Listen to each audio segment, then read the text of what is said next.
근데 이거 약간 들어보니까 친한 사람들의 영화로 안 친해지기 이런 느낌이 나. 안 친한 사람들의 영화로 친해지기 안친 영친 12회 소울 시작하겠습니다. 오랜만이에요. 네, 오랜만입니다. 오랜만입니다. 오랜만이라고요?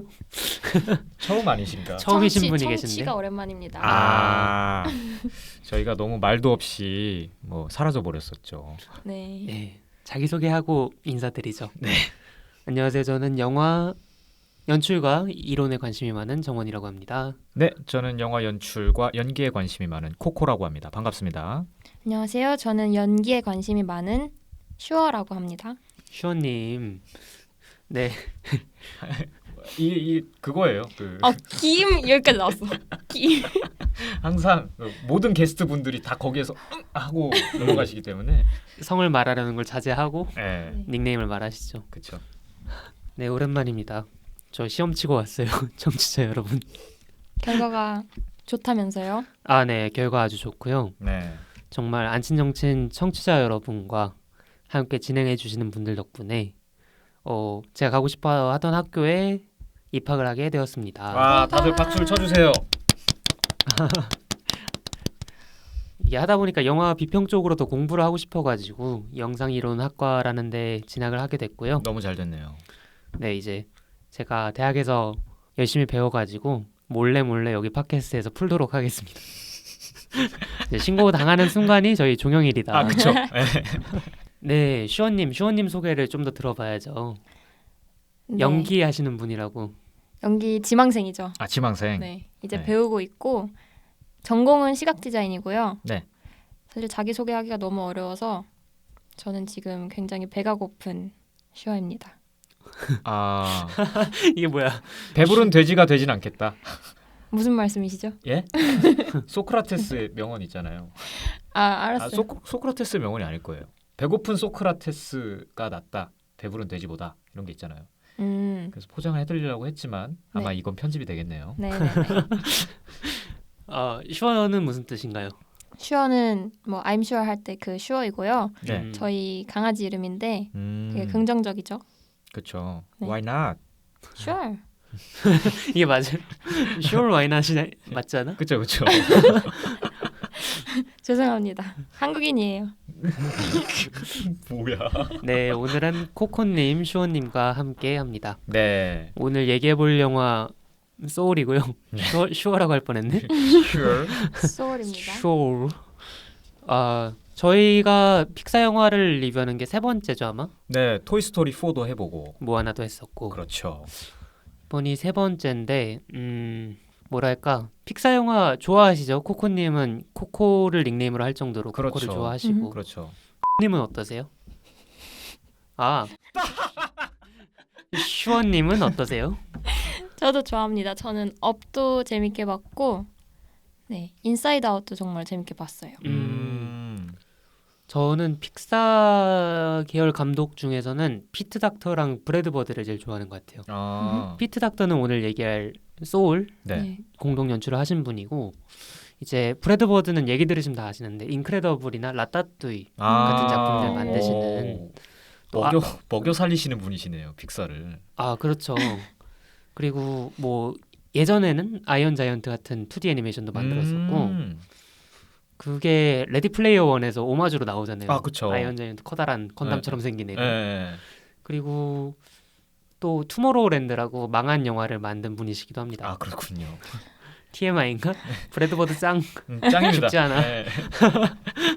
그리고 오늘은 피트 닥터 감독에 대해서 먼저 얘기해보고 이제 영화 소개를 드릴 건데 네. 피트 닥터 같은 경우에는 몬스터 주식회사, 와우. 인사이드 아웃, 와우. 소울, 업 이런 작품들을 만드셨죠. 지금 순서가 뒤죽박죽인데 제가 약간 공통점을 찾아와 봤습니다. 아, 네. 이 네 영화의 공통점. 네네. 이런 건 것 같아요. 피트 닥터의 영화들은 일단은 되게 낯선 세계, 이원적인 낯선 세계를 묘사하는 거에 되게 집중돼 있어요. 이를테면 몬스터 주식회사는 인간 세계와 몬스터들의 세계가 있죠. 네. 업 같은 경우에는 이 안정된 가정과 모험, 정글 이렇게 이원적으로 마치 존포드 영화처럼 구분이 돼 있고 네. 인사이드 아웃 같은 경우에는 내면과 외면, 그렇죠. 내부 세계와 외부 세계 이렇게 나눠져 있고요. 소울 같은 경우에는 말할 것도 없죠. 네. 이제 그렇죠. 저 현실 너머에 있는 The Great Before과 네. The Great Beyond 네. 사후 세계와 뭐죠? 그 태어나기 전 세계라 그래야 되나? 이 세상 저 세상으로 이 세상 저 세상 네. 좋네. 그리고 저희가 사는 지구 세계 네. 이렇게 두 가지로 나눠져 있죠. 그래가지고 이렇게 말할 수 있을 것 같아요. 피터 닥터의 영화들은 이질적이고 낯선 자신의 일부를 끌어안음으로써 전체성을 회복하는 이야기다. 너무 말이 거창한데 소울은 퉁치자면 그런 얘기인 거죠.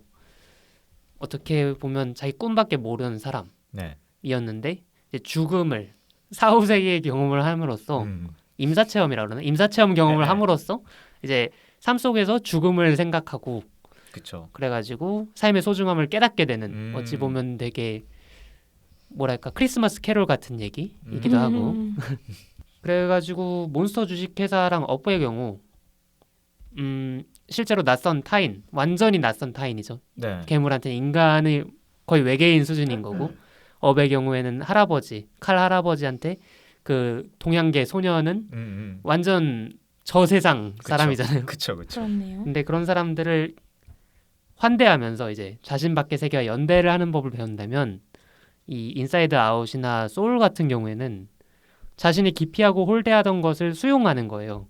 그래가지고 새롭게 삶을 관조하는 법을 배우는 얘기인 거죠. 그렇죠. 그렇죠. 인사이드 아웃 얘기를 사실 더 하고 싶은데 좀 참고 네. 소울 얘기를 하도록 하겠습니다. 좋습니다. 코코님께서 줄거리 소개해 주시겠습니다. 네, 좋습니다. 한때 재즈 피아니스트를 꿈꿨지만 지금은 기간제 음악 교사로 일하고 있는 조 가드너. 자기 인생에 불만을 품고 있었지만 꿈을 이룰 수 있게 된 당일에 사고를 당해 죽음의 문턱, 즉 영혼의 세상으로 떨어집니다. 다시 자기 몸으로 돌아갈 방법을 찾던 도중에 태어나기 전 세상의 영혼이 자신의 성격, 관심사, 영혼의 불꽃, 막 스파크 이런 걸 완성하면 지구 통행증을 발급받는다는 사실을 알게 된 조는 만사에 심지어 지구에도 무관심한 영혼 22번의 멘토가 되어 지구 통행증을 건네받고 다시 자기 꿈을 이루고자 하는데 문제는 22번이 그 말로만 듣던 마더 테레사도 쌍욕받고 간다는 그런 전설의 문제야. 문제영이라는 겁니다. 과연 조는 지구로 돌아갈 수 있을까요? 22번은 지구 통행증을 완성할 수 있을까요? 본격 적성 검사 영화 소울입니다. 네. 네. 코코님이 설명해 주신 게 거의 딱 1막까지의 줄거리인 것 같아요. 그렇죠. 이제 안 보신 분들은 정말로 극장에서 보는 걸 추천드립니다. 그렇습니다. 또 너무 TMI이긴 한데 일단 이 영화가 픽사 영화들 중에서도 2.35대 1 비율로 만들어진 영화가 별로 없어요. 그래요? 네, 그런 비율로 만들어진 영화들이 되게 영화관에서 보기에 최적화돼 있거든. 가로폭이 긴 영화일수록 좀 큰 화면으로 보면 되게 그 압도감을 느낄 수가 있단 말이에요. 네. 그렇죠. 그리고 사운드가 어찌됐든 음악 영화니까 네. 좋은 사운드로 보시면 너무 좋은데 그렇죠. 그리고 이게 단체 관람을 했을 때 어떤 동시 체험을 하는 느낌이 상당히 괜찮은 영화예요. 뭔가 약간 콘서트 같은 영화죠. 클라이맥스로 함께 끌려간다 그래야 되나? 그런 느낌이 강한 영화이기 때문에 극장 가는 걸 추천드리기도 참 애매하단 말이지 코로나라. 그러게요. 이런 말 안 하는 게 낫겠지? 이거 다시 가야지. 네, 코코님께서 잘 설명해 주셨는데 웃지마 이 자식들아. 이 테넷이에요. 인버전입니다. 인버전이 아주 마음대로 이루어지고 있어요. 네, 코코님께서 잘 설명해 주셨는데 지금 말씀해 주신 게 1막 정도까지의 네, 딱 그 정도죠. 스토리텔링이죠. 이후에는 저희가 스포일러를 포함해서 리뷰를 드릴 거기 때문에 네. 지금 여기까지 들으신 분들 중에 영화를 안 보신 분이 있다면 꼭 극장에서 보시길 추천드립니다. 네. 자세한 설명은 생략할게요. 네. 네, 영화 얘기 좀 더 해볼 텐데 네. 이게 픽사의 장편 영화 중 최초로 흑인 주인공이 나왔어요. 흑인 주인공이 최초인가요? 그쵸, 의외죠. 네. 의외로 많이 봤다고 생각했는데 네. 근데 또 생각해보면 별로 없다니까. 픽사 영화 중에 흑인 캐릭터 자체가 의외로 별로 없어요. 모아나는 어디 사람이에요? 모아나는 이제 패시픽 아일랜더, 그러니까 태평양 쪽 섬 사람이야. 그렇죠. 아프리칸 아메리칸이 주인공인 데는 대략 어디서 흑인 캐릭터들이 장편 애니메이션에 나왔냐면 최근엔 스파이더맨 뉴 유니버스에서 주인공이 흑인이었죠. 아 그렇죠. 네. 너무 재밌었는데. 그거. 똑같이 뉴욕에 사는 아프리칸 아메리칸이었고 작년에 스파이 지니어스라고 네. 뭔가 라임이 맞는 것 같기도 하고 그러게요. 이제 흑인 요원에 관한 장편 애니메이션이 있었습니다. 저 거기 톰 홀랜드도 나온다며요. 네, 톰 홀랜드도 녹음을 했죠. 윌 스미스가 그 역할을 했고 네. 그러니까 픽사에서 흑인 캐릭터 생각해 보면은 중간중간에 막 말이 나오거든요. 인크레더블에서도 맞아요. 그 아이스 프로전인가? 뭐 서핑하시는 분. 네, 아이스 서핑 하시는 분 네. 또 계시고 그리고 은근 또 동양인도 많이 나오는데 이렇게 막 주인공으로 되는 경우가 적죠. 그렇죠. 업이 이제 또 동양인이 나오네. 한국계 동양인으로 알고 있는데 아, 네, 맞아요. 다 피트 닥터 거구나. 그 몬스터 주식회사도 그렇고 동양인이 재현이 많이 돼 있네요. 그 작품. 그러네요. 이번에 소울 같은 경우에도 코니라는 캐릭터가 동양인이고 코니 누군지 모르죠? 트럼본 부는 캐릭터예요. 가르치는 애기. 학생. 여자애. 아, 볼리만 하네. 맞네. 진짜 맞네요. 그리고 공동 연출로 캠프 파워스라는 감독이 함께를 했죠. 네. 이거 되게 의미가 있는 것 같아요. 어떤 조언을 해준다 그러나 재현에 있어서 자문을 구하는 걸로 끝날 수 있는데 원래는 공동 연출이 아니었는데 나중에 공동 연출로 바뀌었다고 하더라고요. 아, 역시 피트 닥터다. 역시 피트 닥터다. 그리고 이런 어떤 자문 덕분에 되게 아프리칸 아메리칸 미국에서 사는 아프리칸 아메리칸들의 생활 같은 게 잘 드러난 작품이었던 것 같아요. 네, 되게 뭐 어떤 게 있었죠? 잘 알진 못하지만 되게 되게 뭔가 디테일하다라는 느낌이 많이 강했어요. 특히 흑인 이바이소라든지 아니면은 그 주인공 조 가드너의 어머님이 작업하시는 그 수선샵이라 그래야 되나? 네. 그런 것이나 아니면 재즈 컬처 같은 것도 되게 대사로 직접적으로 말씀을 하시죠. 근데 거기 그 뭐지? 그 어머니 작업실 되게 한국 미용실 같지 않아요? 아 샵이? 샵이 되게 약간 분위기가 수다 떨고 이런 수다 게. 떨고 거기 막. 아줌마들 때문에 그런 거 아닐까? 그러니까 아줌마들 때문에 진짜 약간 그런 느낌 들었어요. 근데 저는 미국에서 고등학교 생활을 했었잖아요. 아 그렇죠. 네. 그래가지고 한국인 미용실을 갈 때가 되게 많았다. 아 그래요? 굳이? 왜냐면 네. 생각해보면 그렇잖아요. 인종들마다 모질이 다르고 선호하는 헤어스타일이 다른데 특히 흑인들 같은 맞네. 경우에는 훨씬 더 곱슬이 강하고 그쵸. 모질이 두껍고 그렇다 그쵸, 보니까 그렇기 때문에 그런 문화적인 장소가 형성이 되는 거거든요. 그래가지고 옛날 생각도 나고 좋더라고요. 이발소가 의외로 그렇게 문화적인 공간이 됩니다. 외국에서는. 진짜 신기하네요. 그리고 또 어떤 몸의 재현이라고나 할까? 아프리칸 아메리칸 그러니까 흑인들이 가지고 있는 그 몸의 특징들이 있잖아요. 네. 생물학적 차이 때문에. 그렇죠. 근데 그런 것들이 되게 아름답게 묘사돼 있다고 해야 되나? 그리고 코코님 같은 경우에는 영화 연출을 하셔서 아시겠지만 네.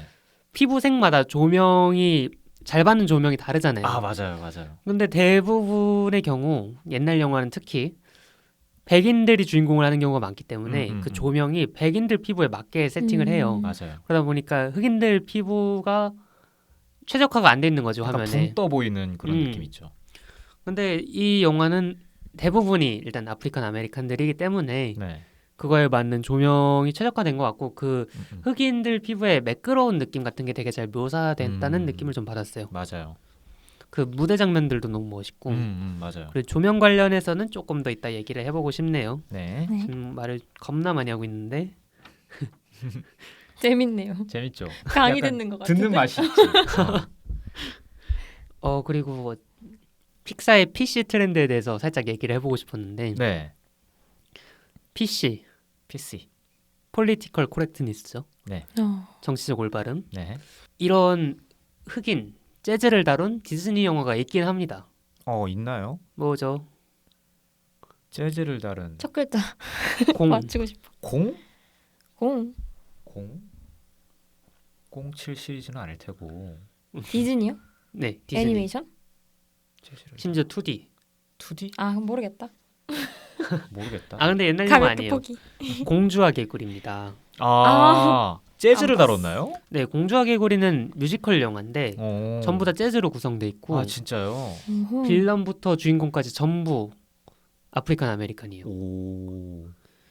그 이거는 더 어찌 보면 재밌는 게 어찌 보면 더 재밌는 건 뭔 말이야? 이거 공주와 개구리 같은 경우에는 약간 좀 수정주의 영화, 그러니까 자신 어떤 특정 인종에 대한 재현이라던가 네. 아니면 여성 캐릭터에 대한 재현에 대해서 사과하는 듯한 뉘앙스를 가진 수정주의적 영화예요. 네. 디즈니가 우리가 그동안 잘못했으니까 이걸로 봐줘 이런 느낌인가요? 그렇죠. 그러니까 왕자 공주를 구하는 게 아니라 공주가 주체적인 역할을 하고 음. 그래서 왕자한테 걸린 저주를 풀어주려고 키스를 했다가 공주마저 개구리가 되는 얘기거든요. 좀 그런데 이거는 진짜 어떤 사과하는 뉘앙스 자체가 듬뿍 담긴 작품이라서 되려 이렇게 아프리칸 아메리칸이 소울처럼 재현되는 거랑은 약간 다른 결이라고 해야 되나? 그렇죠. 그런 의미에서 소울이 좀 의미가 있는 것 같고 그냥 아프리칸 아메리칸 우리 동네 같이 사는 사람이고 주인공 될 수 있는 거잖아 라고 하는 듯이 툭 던져 있는 게 소울이라면 네. 공주와 네. 개구리는 저희가 잘못했습니다. 사과 오지게 받겠습니다. 그렇죠. 이게 약간 재즈구연. 그게 더 부담스러울 때가 있잖아요. 그렇죠. 그리고 공주와 개구리 자체가 이제 또 10년 가까이 지난 영화기도 하고 네. 그리고 픽사 안에서 디즈니 말고 픽사 안에서 자체적으로 수정주의로 마무리한 작품들이 있습니다. 저희가 다뤘던 토이스토리 4 어떤 4? 식으로 다뤄졌죠? 토이스토리 4 같은 경우에는 페미니즘 색채가 확실히 들어있죠. 아 그렇죠. 보핍이 되게 여전사? 네. 여전사라고 표현하기도 싫다. 독립적인 캐릭터로서 그렇죠. 전투력 상승해가지고 다 부시고 다니잖아. 그런 거라든지 또 잘 모르시는데 이게 망해가지고 카스리가 수정주의 작품입니다. 카스리요? 네, 아. 어떻게 그렇죠? 카 2가 너무 망했거든요, 사실. 아. 네. 카 1은 되게 레이서의 네. 얘기를 그렇죠. 다뤘다면 카 2는 첩보 요원물로 바뀌어요. 근데 카 3가 다시 본론으로 돌아옵니다. 그래가지고 카 2를 보고 실망하셨던 분들은 꼭 카 3를 보셔라. 아. 되게 PC한 작품이에요. 카 3는 이건 좀 스포일러가 포함될 수밖에 없는데 네. 이 라이트닝 맥퀸이라는 슈퍼스타 레이서가 네. 자신의 바톤을 넘기는 얘기입니다. 다음 세대에게. 근데 음. 카 시리즈 자체가 약간은 꼭 그렇다고는 할 수 없지만 되게 남성 중심적으로 이어져 있잖아요. 아. 레이서 모두가 남성으로 되어 있고 네. 좀 그런 거에 대해서 다시 코멘트를 하는 그런 작품이에요. 차를 좋아하는 건 사실 젠더란 게 없는 것인데 그렇죠. 그런 의미에서 카3 굉장히 좋은 작품입니다. 그렇습니다. 그렇군요. 그리고 사과하는 뉘앙스가 없는 네. 픽사 작품들 네. 코코와 소울이 있죠. 코코 코코 사과 안 받거든요. 그렇죠. 응. 안 봤죠. 그렇게 박지 않아요. 근데 전 그렇네요. 생각해 보니. 그냥 이런 문화가 있고 소개해드리겠습니다 같은 느낌으로 세계관을 소개하지. 맞아요. 거기서 막 백인들이 막 이렇게 안 좋게 묘사되고 막 그렇지도 않는단 말이죠. 아예 백인들 자체가 안 나오잖아요. 그 네. 영화는. 코코 얘기가 나왔으니까 자연스럽게 이 소울의 세계관에 대해서 얘기를 해보면 좋을 것 같은데 네. 어떠셨어요? 이 영화에서 표현하는 저 세상과 이 세상 아하. 그리고 현실. 뭐 현실은 말할 것도 없이 굉장히 잘 구현해낸 3D였고 이제 흥미로운 거는 또 전공이 시각 디자인이다 보니까 어떤 표현에 대해서 보면은 그 저세상 네. 그 부분이 너무 다르고 처음 보는 세계였는데도 불구하고 이질적이지 않고 이해가 잘 됐던 것 같아요. 네, 맞아요. 그 뭔가 약간 저세상, 저승이라고 하는 흔히들 미디어에서 묘사되는 그런 것들이 있잖아요. 근데 여기는 소울에서는 약간 좀 텔레토비 동산처럼 묘사가 돼가지고 그렇죠. 그것도 좀 재밌는 지점 중에 하나였던 것 같아요. 저는 이동진 평론가님이 지적해 주시기까지 몰랐는데 저희가 사후 세계, 저 세상에 대해서 묘사한 작품들은 많잖아요. 그렇죠. 근데 태어나기 전의 세상에 음. 대해서 묘사한 음. 영화는 저도 찾을 수가 없고 이동진 평론가님도 생각이 그렇죠. 나질 않는다고 말씀을 하시더라고요. 근데 이제 사후 세계도 그렇고 태어나기 전의 세계도 그렇고 어떤 종교적인 맥락을 배제하고 새롭게 만들어야 되는 디자인들이잖아요. 네. 그런 것들을 되게 거부감 없이 잘 해냈다는 생각이 저는 들고 종교적 색채가 없었으니까 더 음. 거부감은 없었을 것 같아요. 그렇죠. 그러니까 그걸 되게 영리하게 잘 피한 것 같고 네. 그리고 코코에서는 사후 세계를 표현을 하잖아요. 아 그것도 그렇죠. 굉장히 맥시멀리즘한 아주 방식으로 그냥 딱 멕시코 같은 느낌. 축제를 보여주마 네. 같은 그쵸. 느낌이라면 이 소울에서 보여주는 저 세상은 되게 미니멀하고 그렇죠. 관념적으로 표현이 돼 있죠. 그런 것도 되게 좋았던 것 같아요. 자기네 작품들과 어찌됐든 차별화를 시켜야 되니까. 네. 네, 그냥 나오는 캐릭터부터가 제리랑 테리부터가 네. 미니멀리즘 끝판왕이잖아요. 그냥 한 선으로 선으로 그려져 있죠. 네. 한선 그리기라고 하죠. 그런 거 있잖아요. 그런 것처럼 돼 있죠. 전 그게 너무 좋았어요. 그 자기네들이 말하잖아요. 자기네들은 모든 게 총체화된 존재라고. 네. 그리고 이렇게 가장 간소화된 형태로 존재하는 이유가 사실 자기네들이 형태를 유지하기 위해서가 아니라 이 세상 사람이든 저 세상 사람이든 얘네들을 인식하기 위해서 네. 도와주는 거잖아요. 이 형태 자체가. 네. 그러다 보니까 저렇게 단순하게 될 수밖에 없겠다라는 게 저는 좀 설득이 되었던 것 같아요. 맞아요.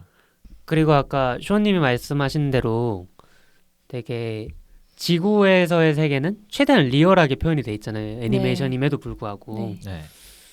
그리고 저 세상은 되게 관념적으로 간단한 선들이랑 그래픽으로만 구성이 돼 있고. 네.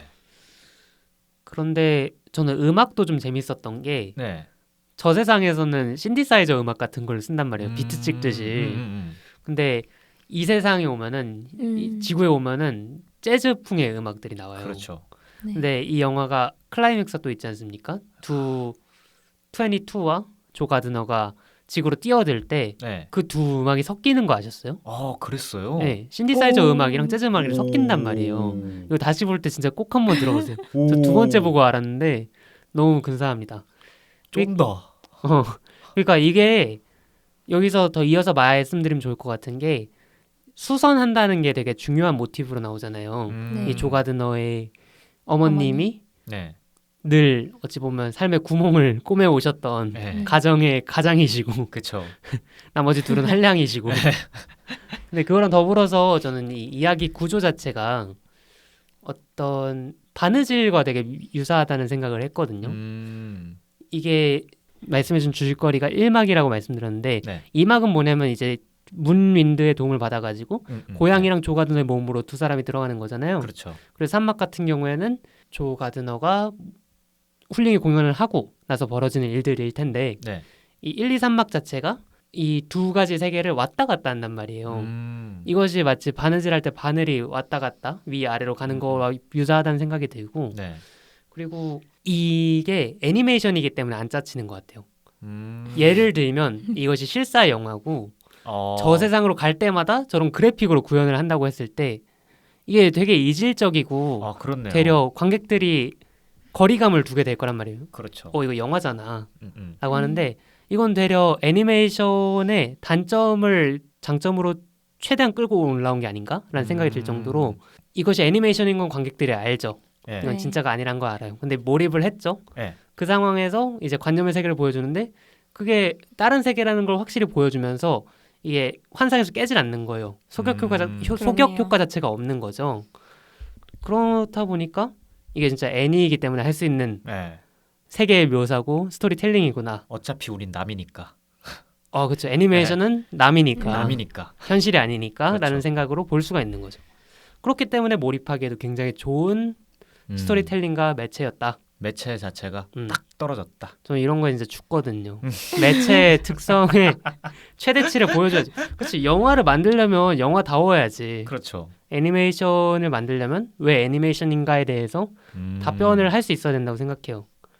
근데 소울은 정말 멋있게 소울 있게 답변을 해주는 거죠. 네. 애니메이션은 이런 걸 할 수 있어. 그렇죠. 그리고 아까 바느질 얘기를 해드렸었는데 네.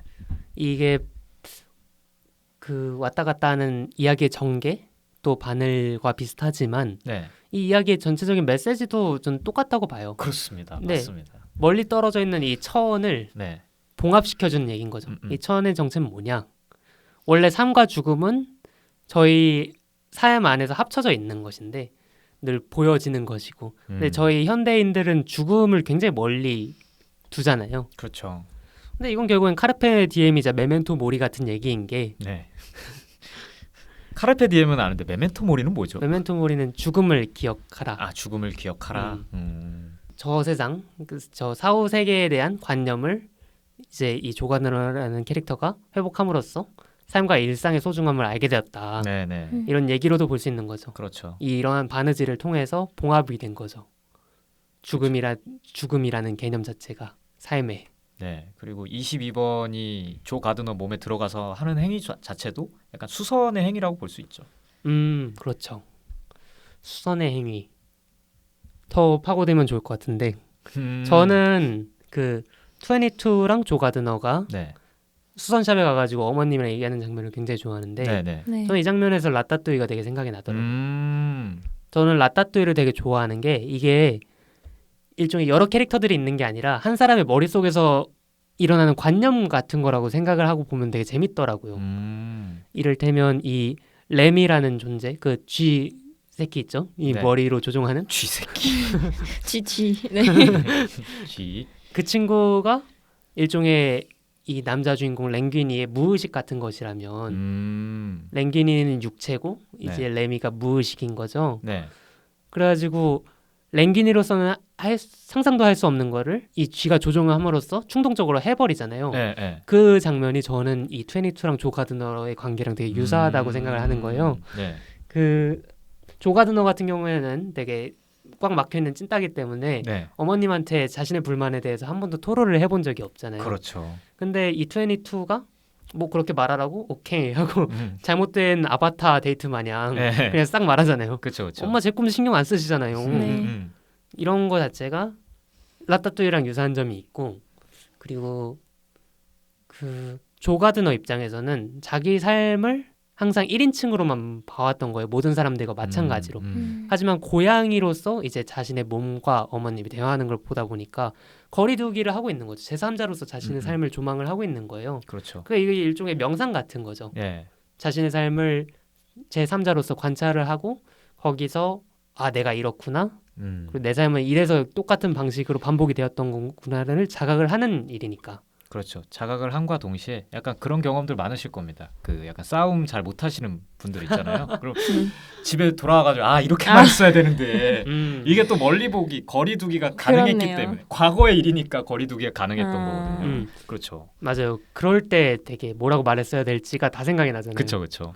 조 가드너가 되게 운이 좋은 사람이네요. 현재를 볼 수 있고 현재 자기 자신을 조망할 수 있다는 게. 그렇네요. 이게 다 무단횡단을 한 덕분이다. 아 이게 불편해하는 사람들이 있더라고. 나 몰랐는데 신호 위반하고 무단횡단하고 하는 거를 보기 불편해하는 사람들이 있더라고요. 그 뭐죠? 그 사고 당하기 직전까지 되게 뭔가 일이 많이 있었는데 그때 피하죠. 무단 횡단도 하는구나. 뉴욕에서는 일상이라고는 하는데 이래서 동부 사람들은 안 된다고요. 이래서 동부 사람들 안 된대요. 저는 서부에서 공부를 했었기 때문에 여기서 지역 감정을 조장하는 방송입니다. 그리고 첫 장면이 되게 재밌죠. 조 가드너가 죽을 걸 관객들은 알잖아요. 그렇죠. 근데 이제 음악 깔고 밀당을 한단 말이에요. 감독이. 벽돌 떨어지고 네, 벽돌 딱 떨어지고 바나나가 딱 했는데 안 넘어져. 그리고 막 차 사이로 막 가고 그러다 결국에 기절시키는 게 뭐냐면 맨홀에 떨어지는 거예요. 네. 저는 이게 일종의 말장난이라고 생각하는데 맨홀이잖아요. 사람 그래서... 구멍이란 말이야. 사람 구멍에 일종의 인간 되는 구멍인 거죠. 오. 이렇게 이게 다 첫 바늘 구멍이기도 하고. 구멍이 많죠. 그렇죠. 보면. 그렇네요. 그리고 소울 좋아하시면 이동진 평론가랑 김이나 작사가님이 함께 GV한 영상을 꼭 유튜브에서 보세요. 있나요? 네네. 제가 굉장히 좋아하는 두 분인데 1시간 30분짜리임에도 불구하고 좀 굉장히 재밌게 봤습니다. 근데 저는 진짜 이런 게 좋은 것 같아요. 그 모티브랑 스토리텔링이랑 유사점을 띌 때 지금 그렇죠. 이거는 바느질이랑 이야기 구조랑 되게 비슷하잖아요. 그렇죠. 근데 예를 들면 패터슨 같은 영화 보면은 네. 주인공이 시인인데 이야기 구조 자체가 되게 요일별로 행처럼 나눠져 있잖아요. 그때 당시에도 제가 비유했던 게 관동별곡 같다. 그러니까 이런 스토리텔링이 진짜 되게 특색도 있고 연출가로서의 어떤 재능을 보여주는 네. 스토리텔링인 것 같아요.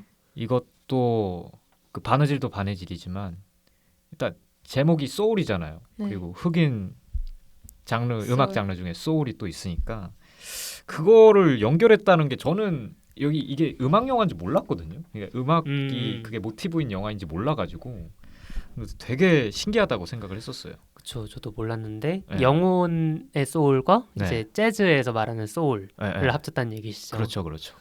근데 또 이게 또 영화에 잘 녹아드니까 주인공이 그쵸. 그냥 나는 재즈 피아니스트가 되고 싶어. 그래서 난 제목을 소울로 해서 개재밌지? 이게 아니라 억지가 없죠. 약간 이런 재즈 특유의 좀 즉흥성이라든가 음. 리듬감 같은 게 좀 메시지나 연출에서 잘 재즈를 차용한 느낌이 전 들었어가지고 너무 좋았어요. 저는. 그리고 재즈와 재징을 되게 분리시키잖아요. 아 네. 그렇죠. 그 22가 자기가 즉흥적으로 뭔가를 해냈을 때 와 나 재징하고 있어 라고 말을 하는데 재징은 단어가 아니야 친구 라고 말하는데 결국에는 이 조 가드너도 네. 아 삶이 재즈구나 삶이 재즈다. 그런 식으로 발언을 큰 하죠. 교훈을 얻었네요. 그렇죠. 저 가드너는. 근데 그런 말들이 많잖아요. 어차피 삶은 음악이야. 막 이런 얘기하시는 분들 많잖아요. 삶은 예술이다. 나는 Music is 예술과 my life. 예술과 삶을 이렇게 좀 뭐라 해 나누지 않는다 하는데 조 가드너는 그런 얘기를 안 하더라고요. 그러니까 아예 대놓고 얘기하잖아요. 나는 삶은 재즈가 아니라고 생각해. 이렇게 얘기하잖아요. 그렇죠. 특이하네. 특이하다고 생각했었어요. 그런 허세나 좀 꿈에 뭔가 있는 인물들은 삶이 곧 재즈야 뭐 이렇게 얘기할 만도 한데 그러질 않았어가지고 좀 신기한 지점이었다. 예술가 병이 없었다. 예술병이 없었다. 근데 그 도로시아 윌리엄스 네네. 네. 그분은 그렇게 말할 것 같은데요. 삶이 재즈다. 네, 그러실 것 같아요. 그러실 것 같죠. 그러실 분이셔. 내가 있는 곳이 재즈다. 네. 말씀하시는 거 마지막에 그 부분도 여기가 바다다라고 하시는 것도 비슷한 맥락이지 않을까. 여기가 재즈다. 여기가 재즈다. 네. 같은 맥락일 것 같네요. 성공했으니까 하는 소리죠. 진짜로. 그치. 지가 먹고 살기 힘들었어 봐. 네. 뭐가 바다야. 물이 없어가지고 숨을 못 쉬는데. 진짜 맞는 말이죠. 약간 딴 말이지만 그래서 명언은 성공한 사람들한테만 나올 수 있다. 를 이제 뒤엎은 게 그 미용실 씬이죠. 맞네요. 너무 좋잖아요. 그러니까 도로시아 윌리엄스의 얘기만 들었다면 이 영화는 되게 꽃멋스러운 얘기가 됐을 텐데 그렇죠, 그렇죠. 어떤 평범함을 받아들일 수 있는 비범함이랄까 라고나 할까요? 이 이름이 기억이 안 나는데 이 미용사 친구가 되게 루저 취급을 당하잖아요. 22한테. 네. 너 수의사 되고 싶었는데 미용사 됐네? 너 진짜 겁나 불행하겠다. 그랬더니 우와 너무 어리짐작하지 마 친구. 워우가 너무 여기서 연기력 폭발하지 않았어요 방금? 그리고 뒤엔 번역이야. 그러면서 하는 그렇죠. 말이 뭐 난 의사는 아니지만 그래도 이렇게 사람의 하루를 구하지 않느냐. 네 머리 봐봐 내가 해냈잖아.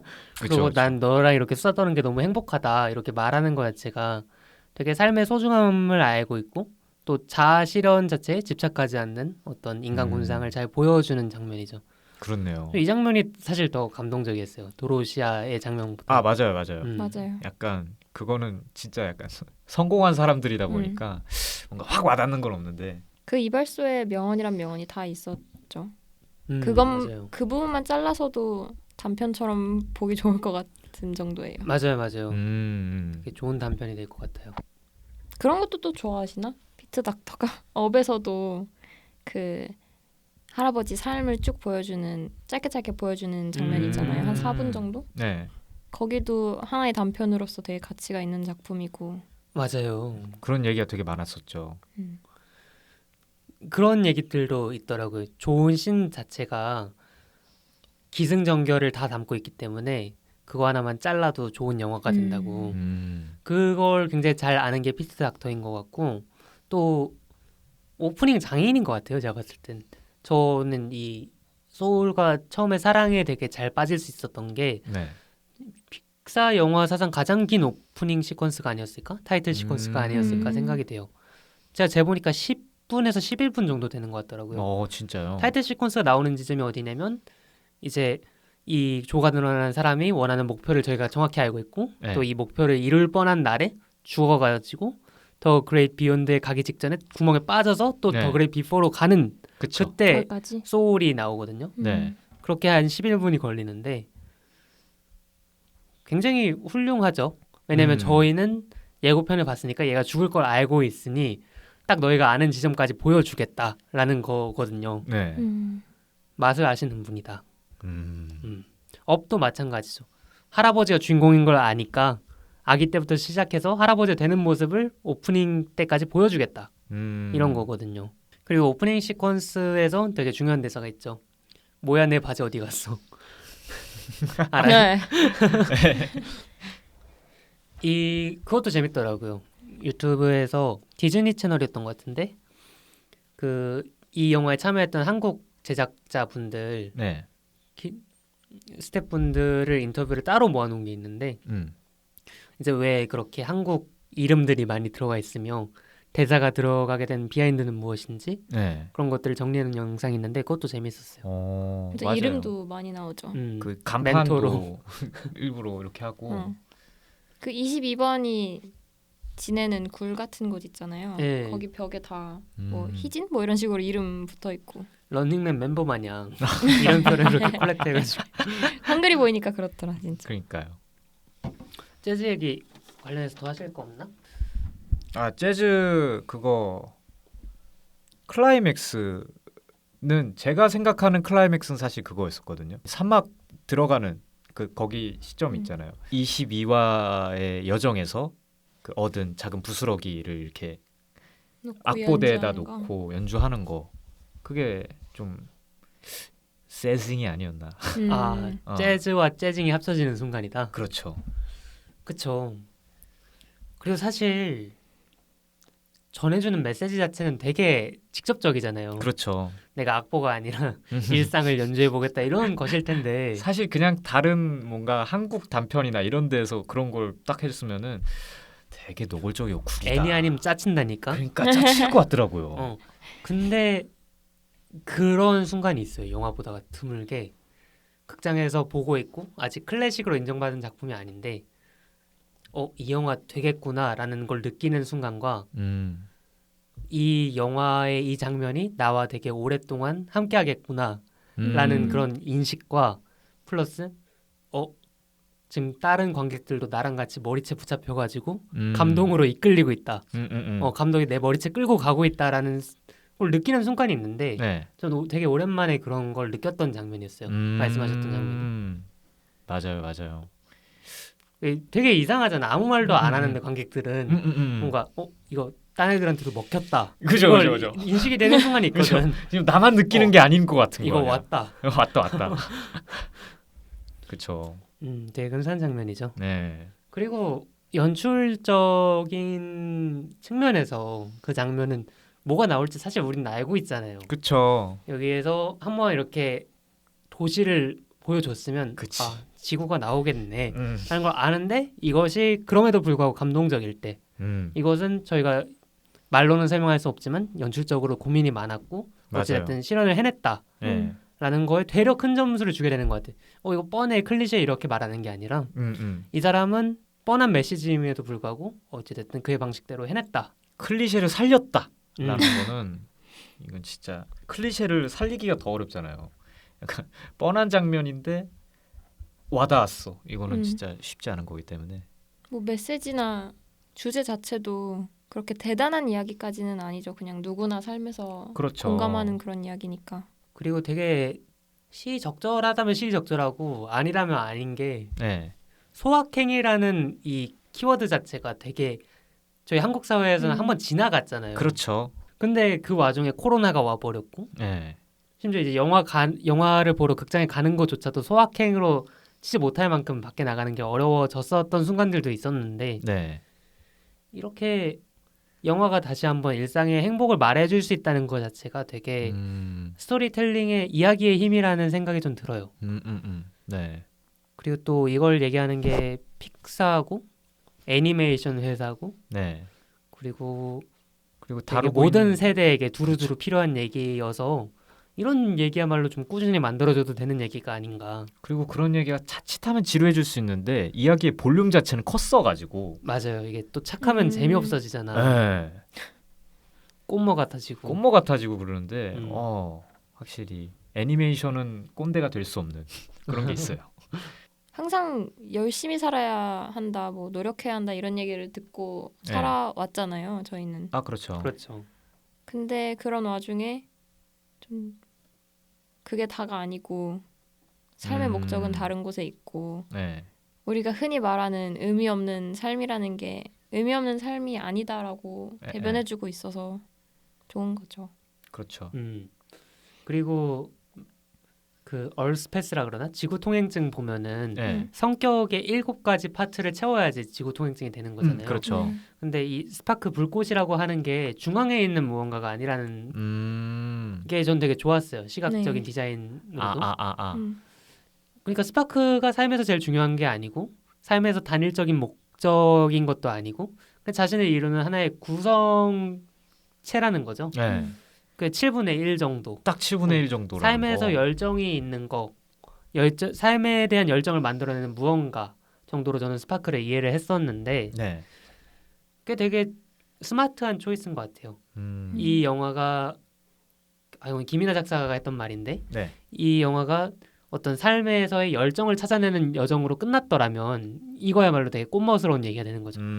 하고 싶은 거 찾아야지 너의 삶이 풍성해질 거야 이런 게 아니라 그것조차 무시할 것도 아니고 그러니까 이 삶에서 자아 실현을 쫓는 것 자체가 잘못된 일도 아니지만 그것이 전부가 아니라는 걸 되게 그렇죠. 풍성하게 얘기해 준 것 같아서 맞아요. 이런 전체적으로 다 포용할 수 있는 그런 이야기가 아니었나. 그렇죠.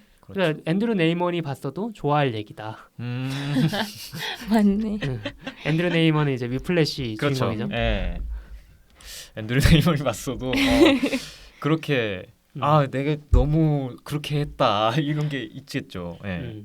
이제 팝콘에다가 초코볼만 안 섞으면 돼요. 맛있을 것 같은데요, 그거.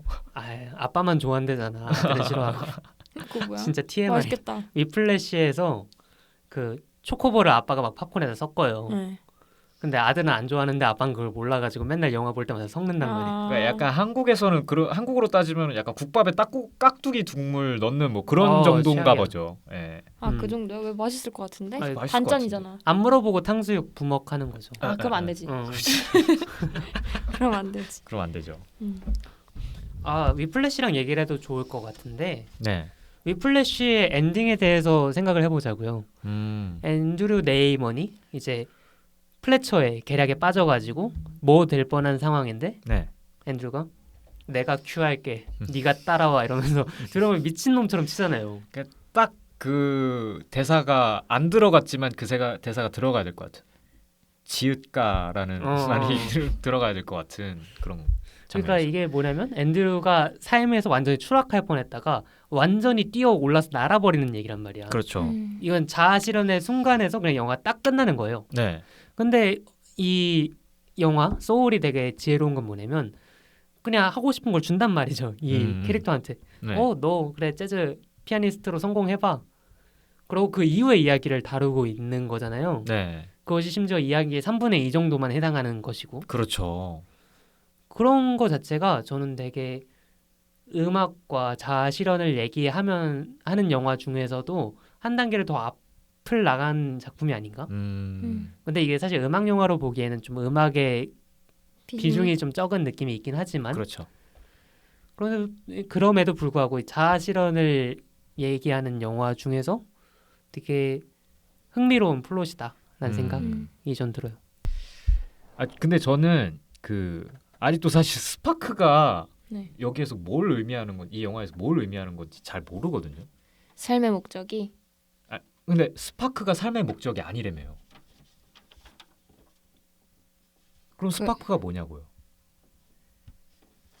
그런 순간순간들 아닐까요? 순간순간들. 어. 낙엽이 떨어졌는데 아름답다. 아, 햇빛을 받았는데 따스해. 이런 따스해. 거. 아하하. 그게 스파크다. 그럴 때 순간적으로 행복해지는 그런 게 있잖아요. 하늘을 봤는데 너무 예쁘고 그런 것들.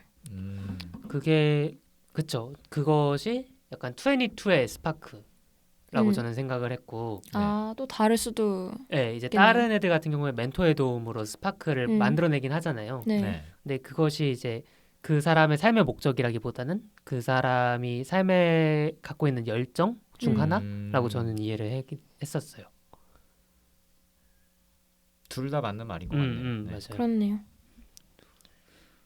살다가 딱 어느 순간 살만한데 흥미로운데 이런 것들도 스파크인 것 같아요. 그렇죠. 그렇네요. 살만한데. 되게 그럴 좋은 때 있지 비유네요. 않아요? 그냥 왜 살지 이렇게 있다가 그런 생각을 하다 보면은 어느 순간 괜찮은 게 있고 그래서 아 살만하구나 이럴 때가 있는 것 같아요. 개인적으로는. 뭐 어떤 거였어요? 저는 오늘은 제가 스케이트보드를 타는데 네.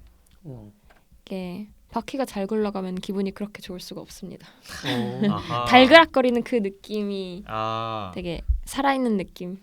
내 진짜. 영혼이 달그락거리는구나. 영혼이 달그락거리는. 멋지네요. 뭐 코코님은 뭐 있으세요? 저는 그때 위플래시 할 때도 따로 말씀드렸던 것 같긴 한데 팟캐스트 때 말씀드렸던 것 같은데 제 취미는 피아노 치기예요. 네. 사실 오늘도 피아노를 치고 왔습니다. 아 멋있네요. 그래서 요즘 새로운 곡을 연습하고 있는데 네. 그래서 잘 안 되다가 그게 갑자기 악보를 안 보고도 싹 될 때 있잖아요. 어, 그때 되게 약간 희열을 느끼거든요. 이런 게 스파크 아닌가요? 멋있다. 그럴 수 있죠. 무슨 곡이에요? 바다가 보이는 마을이요. 그 마녀 배달부 키키의 어, OST인데 따라라란 따라라란 거기 나온 이런 거예요. 고양이 인형이 있어요, 제가. 네. 네, 참고하겠습니다. 네. 정원님도 뭐가 있을까요? 저는 오늘 오후에 영화를 한 편 보고 왔는데 그 커튼을 여니까 정원 쪽에 고양이가 한 마리 있는 거예요. 네. 근데 한 5분을 안 움직이더라고. 그래가지고 삼각대를 갖고 와서 네. 이렇게 창문을 사이에 두고 걔를 계속 찍었는데 촬영을 하면 진짜 완전 몰입되잖아요. 이 네. 그렇죠. 모니터 안에서 빠져나가는지 안 빠져나가는지도 봐야 되고 네. 이 고양이에 대한 관찰도 하게 되고 그렇죠. 근데 그런 몰입 상태 자체가 좀 되게 행복한 것 같아요. 뭔가에 완전히 빠져 있을 때. 아니, 항상 촬영과 영화와 네. 함께 사시네요. 아니요, 그렇지 않습니다. 저희 그러면 이제 추천 컨텐츠를 말씀을 드리고 마무리를 지으면 좋을 것 같아요. 네. 코코님 먼저 부탁드릴까요? 네, 저는 게임을 하나 준비해 왔습니다. 오. 그 스피릿 페어러라는 게임인데 네.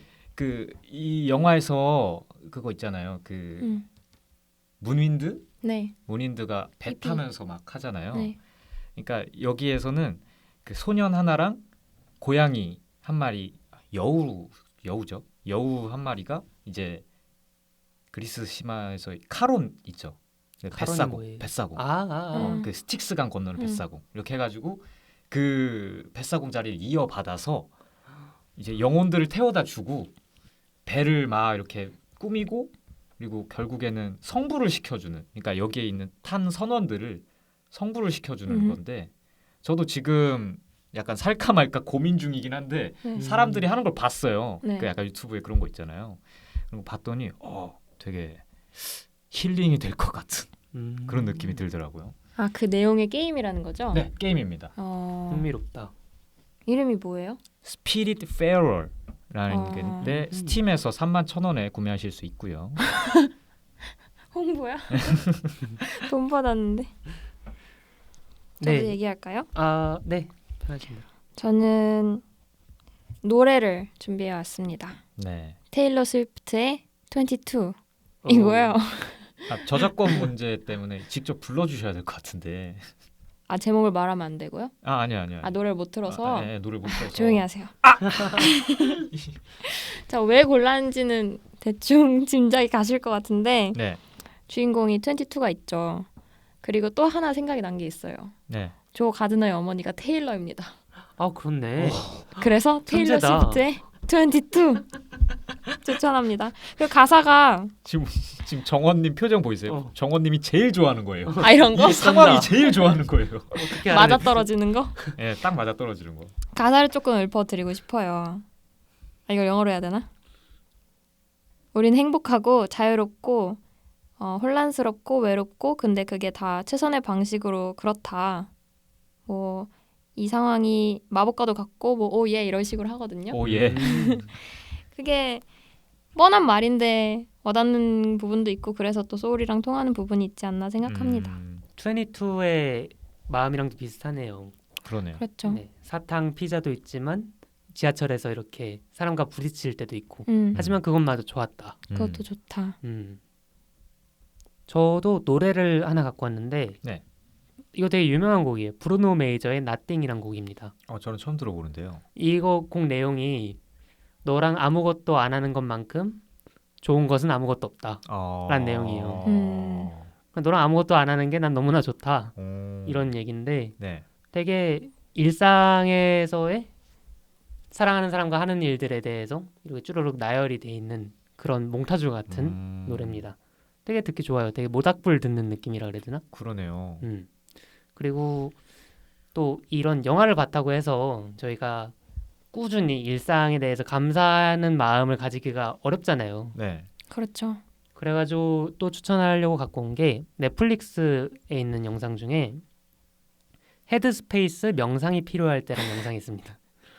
총 8편으로 구성돼 있고 24분짜리인데 24분짜리 짧네요. 네, 근데 이게 8편이라는 거. 시각 디자인과 하면 더 추천을 드리는 게 네. 되게 미니멀한 애니메이션으로 구성이 돼 있어요. 영상 도와주는 그런 가이드 프로그램이지만 네. 그래가지고 되게 종교적인 색채 자체가 일단 아예 없고요. 네. 애니메이션이고 네. 그리고 그냥 그걸 보고 있는 것만으로 마음이 편안해진다고나 할까? 저는 이걸 주로 잘 때 듣거든요. 네. 잠 안 오고 너무 그냥 흥분해가지고 잠들어야되는데 못 들 때 있잖아요. 네. 그럴 때 틀어놓으면은 8화까지 다 보게 돼 있더라. 나는 잤는데 8화까지 전부 시청된 걸로 돼 있더라고요. 자동 사냥 같은. 그리고 목차가 되게 좋은데 네. 스트레스 내려놓기 이런 거뿐만 아니라 삶에 감사하기 이런 것들이 있으니까 영화 소울에서 배운 것들을 실천한다, 체화시킨다 생각하고 명상을 이번에 시작해 보시면 어떨까? 네. 제목이 상당히 직접적이네요. 네, 상당히 꼰대스러울 수 있겠네요. 그리고 카스리 카스리. 카스리 보셔라. 카스리. 그리고- 이쯤 되면은 봐야겠는데요. 그리고 마지막이요. 네. 사랑의 블랙홀이라고 90년대 영화 중에 코미디 영화 아니에요, 그거? 코미디 영화예요. 네. 게다가 타임루프물입니다. 네, 네. 이게 되게 좋은 게 타임루프가 뭐 많은 것의 상징이 될 수 있잖아요. 이게 막 환생에 대한 메타포일 수도 있고, 네. 근데 여기서는 철저하게 일상에 관한 메타포예요. 우리가 어른이 되면은 이제 노잼 시기가 오잖아요. 네. 모든 게 반복되는 것 같고 삶에 완전히 갇혀 있는 느낌이라 그래야 되나? 근데 거기서 나 자신이 바꾸기 위해 무엇을 할 수 있는가? 어떻게 새롭게 시도할 수 있는가에 대해서 정리해 놓은 이야기입니다. 특히 코로나 시국에는 집 밖에 나가기도 어렵고 약간 월요일이 금요일 같고 그렇잖아요. 그렇죠. 그런 상황일수록 이런 영화를 보시면서 힌트를 얻어보시면 어떨까 그런 생각에 준비를 해봤고요. 네.